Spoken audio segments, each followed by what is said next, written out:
Olá, pessoal. Professora Estela aqui para a gente dar continuidade ao nosso módulo de ensino à distância e a gente agora vai falar sobre as doenças das adrenais. Então, as adrenais são glândulas do sistema endócrino que se encontram em número de duas, à direita e à esquerda, que ficam situadas nos polos superiores de ambos os rins. Histologicamente, a glândula adrenal ela é dividida na medula adrenal e no córtex adrenal, que por sua vez possui três camadas, três zonas, né? Que é a zona glomerulosa, responsável pela síntese de aldosterona, a zona fasciculada, responsável pela síntese de cortisol, e a zona reticular, que é responsável pela produção dos androgênios adrenais. Essa camada cortical, esse córtex adrenal, ele é estimulado pelo ACTH, que é o hormônio adrenocorticotrófico, produzido pela hipófise sob estímulo do CRH, que é o hormônio liberador de corticotrofina. A primeira doença adrenal que a gente vai falar é o hiperaldosteronismo primário, que é tão importante estudar porque é a causa mais comum de hipertensão arterial secundária. E ela é caracterizada por uma produção excessiva e autônoma de aldosterona e vai se manifestar clínico e laboratorialmente por uma supressão da atividade plasmática de renina, uma hipertensão arterial, como eu falei, é a causa mais comum de hipertensão arterial secundária, hipocalemia em 30% dos casos, né?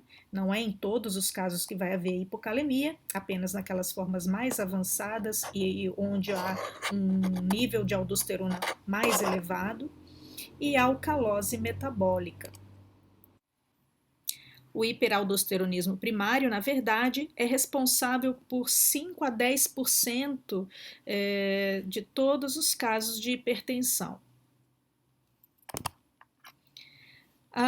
Quanto à etiologia, o hiperaldosteronismo primário vai apresentar duas grandes principais etiologias que são responsáveis por 95% de todos os casos, que é a hiperplasia adrenal bilateral, né, ou hiperaldosteronismo idiopático, e o adenoma produtor de aldosterona. Então, juntas, elas somam 95% de todas as causas, e essa primeira causa, a hiperplasia adrenal bilateral, ela é mais prevalente ainda do que o adenoma produtor de aldosterona.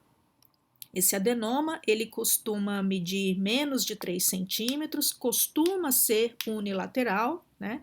E lembrando que existem outras causas mais raras, né, de hiperaldosteronismo primário, inclusive o carcinoma, outras formas de hiperplasia adrenal, né, que são menos prevalentes, mas não menos importantes. Com atenção às duas principais etiologias do hiperaldosteronismo primário, do ponto de vista epidemiológico, elas têm algumas diferenças. O aldosteronoma ele é mais comum nas mulheres, numa razão de 3 para 1, enquanto que a hiperplasia adrenal bilateral é prevalente igualmente entre homens e mulheres, né? Ela vai ocorrer de modo similar. Né? No aldosteronoma, a faixa etária mais acometida é a dos 30 a 50 anos, enquanto que na hiperplasia adrenal bilateral, as idades mais avançadas é que são mais acometidas. Do ponto de vista clínico, a maioria dos pacientes é assintomática, mas eles podem apresentar os sintomas relacionados à hipertensão, como cefaleia, palpitação, ou os relacionados à hipocalemia, que a gente pode citar poliúria, cãibras, fraqueza muscular, tetania nos casos mais graves, nas hipocalemias mais graves. Né? De toda forma, a hipertensão do hiperaldosteronismo primário ela costuma ser de moderada a grave e os pacientes são refratários ao tratamento, necessitando de uma associação de 3 ou 4 classes de drogas, muitas vezes. Na abordagem diagnóstica, a literatura costuma dividir em 3 etapas, né? A do rastreamento, a da confirmação do hiperaldosteronismo e a diferenciação dos subtipos, que é muito importante porque o tratamento vai diferir de acordo com a etiologia. Quanto ao rastreamento, em quem que deve ser pesquisado o hiperaldosteronismo primário? Então, aqueles pacientes que apresentam hipertensão com níveis tensionais muito elevados, né, sempre acima de 180 por 110 milímetros de mercúrio, naqueles pacientes que, além da hipertensão, apresentam hipocalemia, seja ela espontânea, seja ela induzida por diurético, aqueles pacientes que apresentam hipertensão refratária, não controladas, mesmo com a associação de 3 classes de fármacos, ou naqueles pacientes que conseguem o controle às custas de 4 ou mais classes, né, de antihipertensivos. Aqueles pacientes hipertensos com história familiar de hipertensão precoce ou AVE com menos de 40 anos de idade. Todos os parentes de primeiro grau com hiperaldosteronismo primário, eles também devem ser pesquisados. Aqueles pacientes que apresentam hipertensão mais o achado de incidentaloma adrenal, que é um tumor encontrado incidentalmente em uma das adrenais, através de um exame de imagem que tenha sido realizado para outro propósito, para outro fim. Né? Isso ocorre em 4% da população geral. O método mais utilizado e consagrado pela literatura para a realização do rastreio do hiperaldosteronismo primário é a relação da concentração de aldosterona plasmática sobre a atividade plasmática de renina. Então, com o emprego desse método laboratorial de rastreio, aumentou-se muito a prevalência, né? Então, inclusive mudando um conceito antigo de que a causa mais comum de hipertensão arterial secundária antes era considerada a estenose de artéria renal, e hoje a gente já sabe que é o hiperaldosteronismo primário, e o que mudou essa informação, o que mudou esse conceito foi justamente o maior emprego desse método de rastreio. Então, falando um pouquinho sobre a relação aldosterona-renina, né? Como é que a gente espera encontrar aldosterona nos casos de hiperaldosteronismo? Evidentemente, ela vai estar elevada, né? E como foi falado para vocês, essa elevação, esse hiperaldosteronismo, ele é autônomo, a secreção excessiva ela é autônoma, então consequentemente os níveis de renina estarão supressos, né, devido ao feedback negativo que vai ocorrer do sistema renina-angiotensina-aldosterona. Então, se essa aldosterona está aumentada de forma autônoma, seja por um tumor benigno ou maligno, né, mas bem mais comum o benigno, ou por hiperplasia do córtex da adrenal, né, hiperplasia adrenal bilateral, esse excesso de aldosterona vai acabar levando à supressão dos níveis de renina, né, através desse feedback negativo.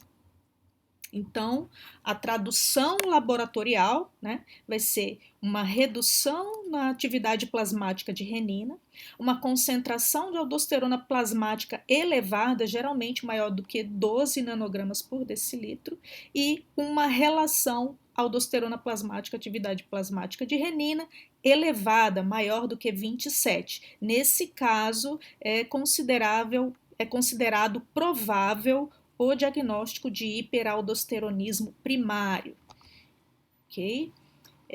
Para realizar esse teste, se recomenda suspender por pelo menos 4 a 6 semanas a espironolactona, que é um antagonista da aldosterona, né, do receptor de aldosterona, e os diuréticos, né, além de liberar a ingestão de sal e corrigir a hipocalemia para que não haja interferência nos resultados.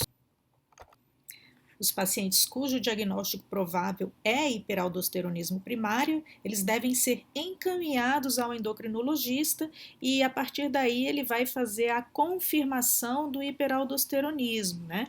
E os métodos, os exames empregados para essa confirmação consistem numa sobrecarga de sal, seja ela oral, seja ela por infusão salina, né, venosa, né?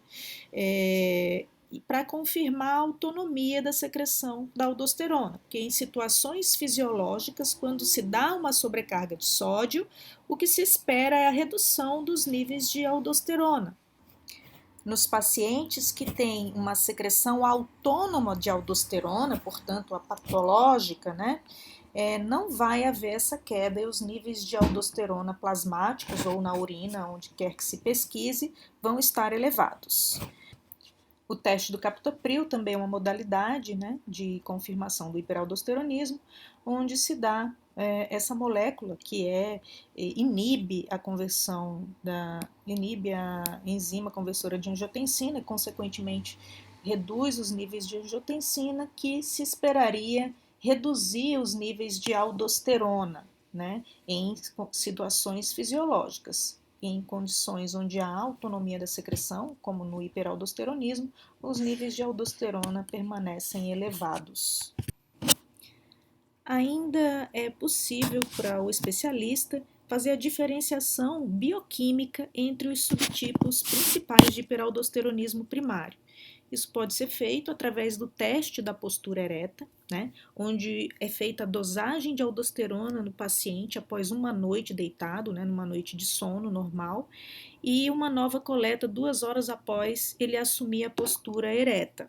As respostas possíveis de encontrar são na hiperplasia adrenal bilateral, vai haver uma resposta exagerada às oscilações de angiotensina. Então, a mudança de postura vai levar a alterações nos níveis de angiotensina, que por sua vez vai levar a elevação importante da concentração de aldosterona plasmática, né, de 3 a 4 vezes. Isso ocorre porque na hiperplasia adrenal bilateral, as células apresentam receptores de angiotensina, o que não acontece no aldosteronoma, onde ocorre uma ausência desses receptores e, consequentemente, os níveis de aldosterona plasmáticos será indiferente à mudança de postura.